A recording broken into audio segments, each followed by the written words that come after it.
जुमा और दरूद पाक की मुख्तसर फ़जीलत। 1। जुमे का दिन सैयदुल अय्याम की फ़जीलत। जुमे का दिन तमाम दिनों का सरदार है, जिसे सैयदुल अय्याम कहा जाता है।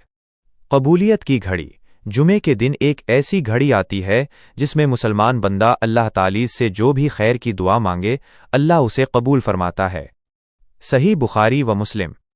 बख्शे जाने का ज़रिया।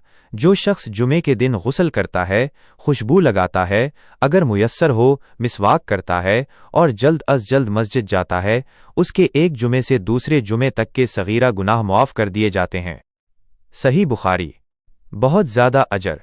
जुमे की नमाज के लिए पैदल चल कर जाने और पहले वक्त में पहुँचने का बहुत ज़्यादा सवाब है। 2. दुरूद पाक दुरूद सलाम की फ़जीलत।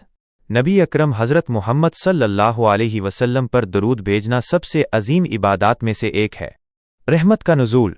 नबी अकरम सल्लल्लाहु अलैहि वसल्लम ने फरमाया, जो शख्स मुझ पर एक दफ़ा दुरूद भेजता है, अल्लाह तालीज़ उस पर 10 रहमतें नाजिल फरमाता है, उसके 10 गुनाह मुआफ़ फरमाता है और उसके 10 दरजात बुलंद करता है।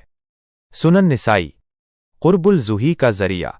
क़यामत के दिन लोगों में सबसे ज़्यादा मेरे करीब वो होगा जो मुझ पर ज़्यादा दुरूद भेजता हो। सुनन तिर्मिज़ी। दुआ की कबूलियत। जब तक दुआ से पहले अल्लाह की तारीफ़ और उसके रसूल सल्लल्लाहु अलैहि वसल्लम पर दरूद न भेजा जाए, दुआ आसमान और ज़मीन के दरमियान रुकी रहती है। खुलासा। जुमे के दिन दरूद शरीफ पढ़ने की फ़जीलत और भी बढ़ जाती है। इस दिन कसरत से दरूद व सलाम पढ़ें और नबी अकरम सल्लल्लाहु अलैहि वसल्लम की सुन्नतों पर अमल करें। जुमा मुबारक।